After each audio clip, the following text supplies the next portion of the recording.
for us to delay. It may take some time to gather all the equipment we'll need. Look, there's a lot of this that I can do without, but I am going to need the camera crew and the cable link to Morocco. Now, it's still late at night in the United States, but I should be able to get this interview, say, on the morning news programs. There are still many things we haven't discussed. I am uncertain how we're going to You know the sheikh who's holding my husband hostage. You also know he's not a patient man. God only knows what he's doing to my husband right now, so I don't have the time. What I want you to do is call the network affiliate in Morocco and get a camera crew here right away. There will be no need for that. The state television here in Harif has fine equipment. You know you're going to have to trust me sooner or later. You're asking a great deal. I'm asking for a chance to save my husband and help you in the process. I'm going to have to convince people that yours is a just cause. And if I don't, my husband dies. I think that's reason enough to trust me, don't you? What you have requested, you shall receive. I spoke to Morocco. It is all arranged. Oh, good. All right, now we need to work on you. Me? Yeah, well, you can't do the interview dressed like that. Why not? Well, personally, I don't have a problem with it. I mean, I really don't have a problem with it. It's just that, well, we don't have a series of interviews so people can get used to you. Get used to me? People who watch television are very image conscious. This interview that we're sending out, they're only going to take snippets of it, 2 minutes at a time, tops, to show on their news programs. In those 2 minutes, you are going to have to convince everyone that you are sincere. I am always sincere. No, that you are a passionate man struggling to bring his country into a modern world. Flowing robes, turbans, it's just not going to do the trick. I have no interest in tricks. I'm telling you how to save your country. The people of my country expect to see me as I am. You don't need the support of the people in your country. If you're interested in defeating the sheikh, and I think you are, the people of your country are not going to begrudge you changing your clothing. Please, we can't argue about this. You just have to trust me. If you do that, then we can both get what we want. I'm listening. A suit and tie. Conservative, tasteful. I own such garments. Good. And we'll do something with your hair. Now, I'm going to go over the questions I'm going to ask you and your responses. I will answer your questions honestly. Yeah, I expect you to. I just want to go over the delivery of your responses. Delivery? Yeah, when to smile, when not to, when to be firm, when to feel passion for your country. There is no need for this. I am not a small child in a school play. Look, there is a need for this. You know, people who are going to watch you on television are only going to see an image on a screen. When the camera moves in close, it's going to magnify every moment. It's not like you talking to me. I will not be told what to say. I'm not going to tell you what to say. I'm just going to tell you how to get your message across.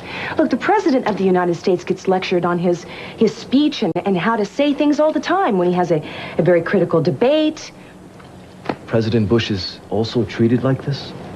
Ex-President Reagan was an actor. It's a media age. You've got to get used to it. People who are campaigning for office, they try as best they can to get as much time in front of the camera to learn how to get their message across. And you and I, we don't have the luxury of that much time. So we need to do everything we can.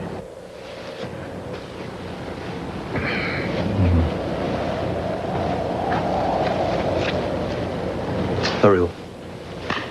I will remove my robes and dress in the suit.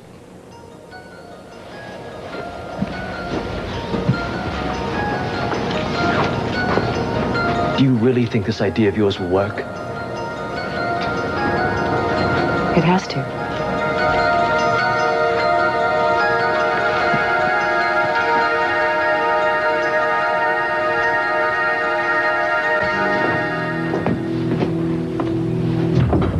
Do you have answers for me?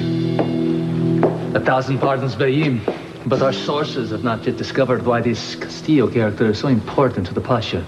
Perhaps we are looking for answers in the wrong place. Mr. Castillo must know why he's such a valued commodity to the Pasha. Yes, but he will not answer our questions. Persuade him. Our agreement with Castillo's friend was to give him 7 days to deliver the Pasha. You gave him your promise. I am royalty. Should we be bound by promises to a commoner? No, Bayim. I thought not. Ask the questions again. If Castillo will not talk, you know how to loosen his tongue.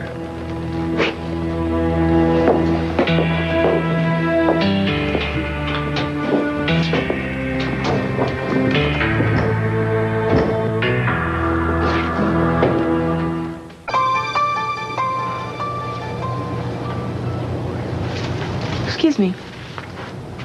Could we bring this light down just a little bit and slide a gel into it? I don't want the lighting on the Pasha Kamal to be harsh. What's wrong?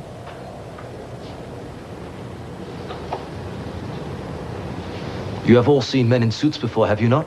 Let's go back to work.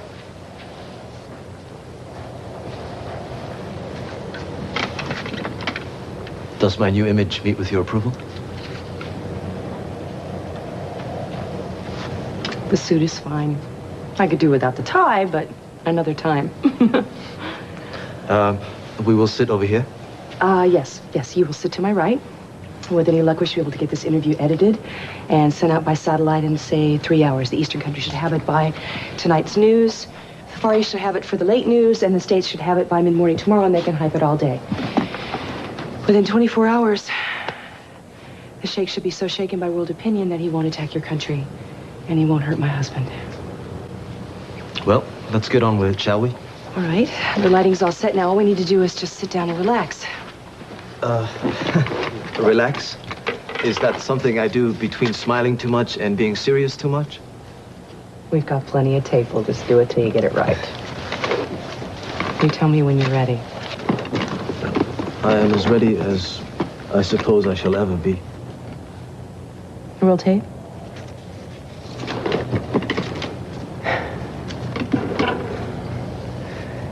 This is Eden Castillo reporting live from a small North African country of Karif, a country on the verge of destruction. I am with Pasha Omar Mustafa Kemal, the ruler who is dedicated to his people and who is hoping desperately to prevent that destruction from taking place.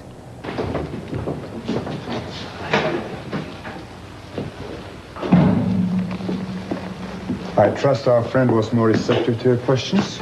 I'm afraid not, Bayim. He has enormous strength of will, that one. Instead of telling me the truth, he spouted this ludicrous story about a talisman with secret powers. So why did you stop? He is unconscious. Let him regain his strength, then we shall try again. He's useless to us like that.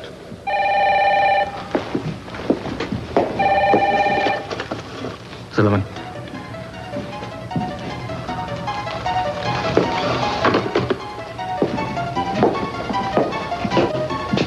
I've just been informed that the Pasha is preparing to make a television broadcast. How can he do that? He knows nothing about television. He's being assisted by an American. Why was I not told about this before? It happened very quickly. Then we must move quickly. Find out where he's conducting this broadcast and do whatever necessary to stop it. Anything.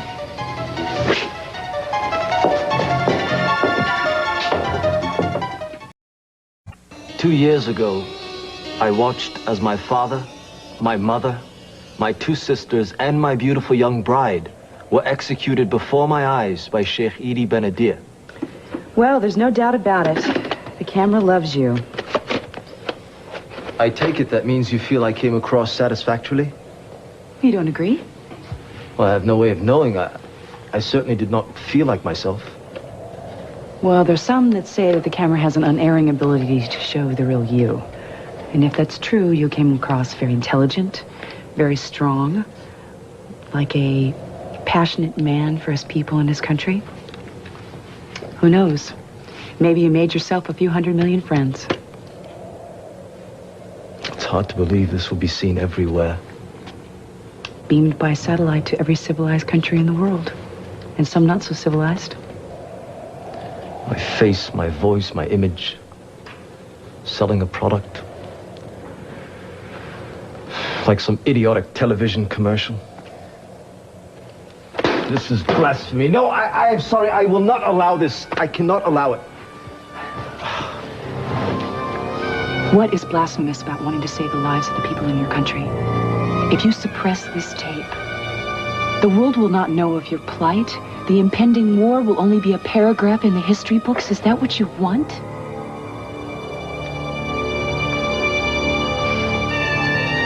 I have no choice, do I? You'll see that I'm right. In a few hours' time, the whole world will be taken up with your cause, regardless of the Sheikh having an American hostage. An American who happens to be your husband. I harbor no illusions as regards your allegiance to my people. Well, you're right. My allegiance is with my husband. I would die for him if I had to. But did you know that in our country, more lives were lost in our own civil war than in any of the wars combined? I think people are going to see something of themselves in your cause. And God only knows we're sick of the bloodshed and the killing. I think they're going to listen to you. And I think they'll help you. You are impossibly sure of yourself. Okay! Michael!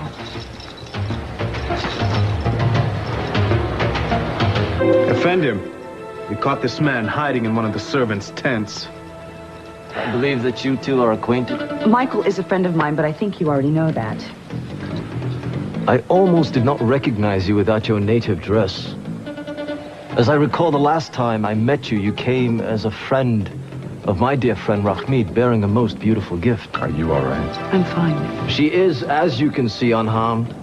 Yo, you want to tell your boy to take it easy? Listen, Michael only came here because he's worried about me. Would you please tell them to let him go? Check to make sure he has no weapons. Okay. No weapons. We happy now? Release him. You are either very brave or very foolish. Yeah, well, when I figure that out, I'll make sure to let you know. Where's Shayla? What business is that of yours? What'd you do with her? Shayla's being dealt with. Yeah, how? She betrayed me and she will be punished. For what? I dragged her out of here. You are a foreigner. Shayla knows better. She broke the law, now she will suffer the consequences. She did nothing. She will be tried and sentenced, in all likelihood even executed. Yeah, over my dead body. That can be arranged. Michael, let me talk to him. I want to see Shayla. Well, I suppose it can do no harm. It will also do no good. Take him to see the prisoner, but do not take your eyes off him.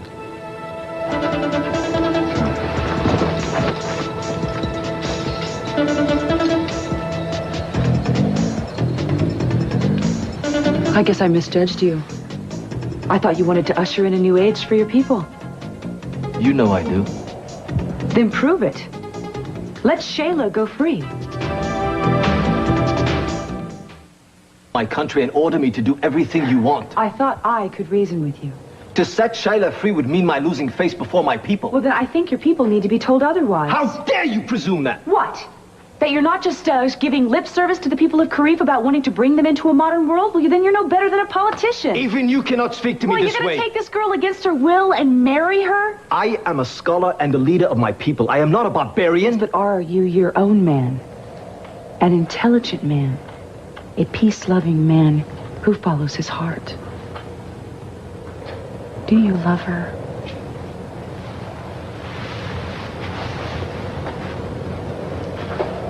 In my life, there's only one woman I've ever loved. So Shayla didn't really break the rules. She just wounded your masculine pride. Enough! Your ego can't handle the fact that a woman who's supposed to marry you would go against your will and risk death and torture so she didn't have to go into your wedding bed. If this is the way you treat people you don't even really like, how is it that you treat people that you love? I don't get it. You understand nothing of my country. Oh, come on. You know nothing I about have heard people. things and I have seen things enough to know that you're living in the dark ages. If you're going to continue with this injustice and ignorance... Stop it! How dare you speak to me this way? Get out of my sight! I command you to leave this tent! Fine. I'll leave. But not because you command me. Because it is my pleasure. Wait. What? Wait.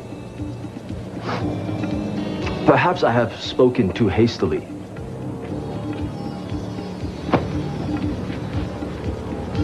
Are you going to set Shayla free? As you wish. Once you have made a gift to me. The talisman. The talisman in return for Shayla's freedom. It is an equitable exchange. The talisman is the only insurance that I'll walk out if you're alive. Or see my husband. In less than 1 hour's time, the entire eyes of the world will be focused on Harif. Do you think I would be foolish enough to harm you? Why is the talisman so important to you? It is said to possess certain mystical powers. And you believe this legend? You yourself do not? I believe in what I see. And it's a rock. A useless piece of stone. Then you lose nothing to give it up, do you? I can't give it to you. It's not mine to give. Cruz could give it to you, but he's not here. So you'll have to ask him when you see him. Then Shayla will remain my prisoner. Well, that's not right, and you know it. It is, however, my final offer. And I do suggest you consider it carefully.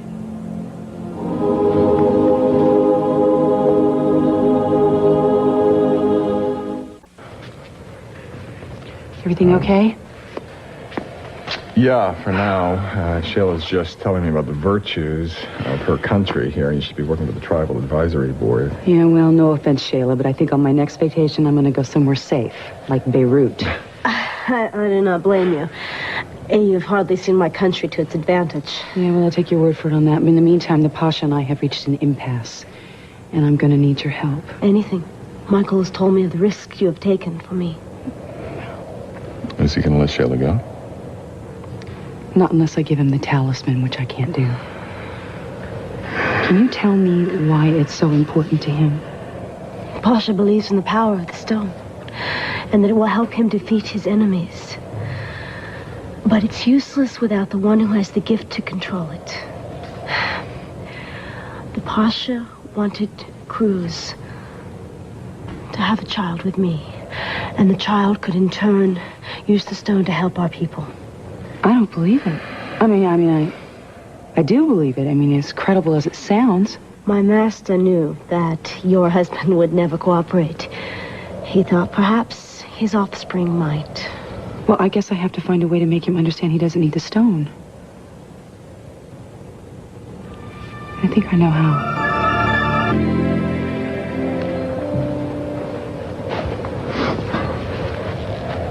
Well, it's almost time for the broadcast. In a few minutes, your voice will be heard all over the world. Have you reconsidered my offer? Yes. And I refuse. Then Shayla remains my prisoner. And what purpose does that serve? I don't get it. You have everything to gain by setting her free.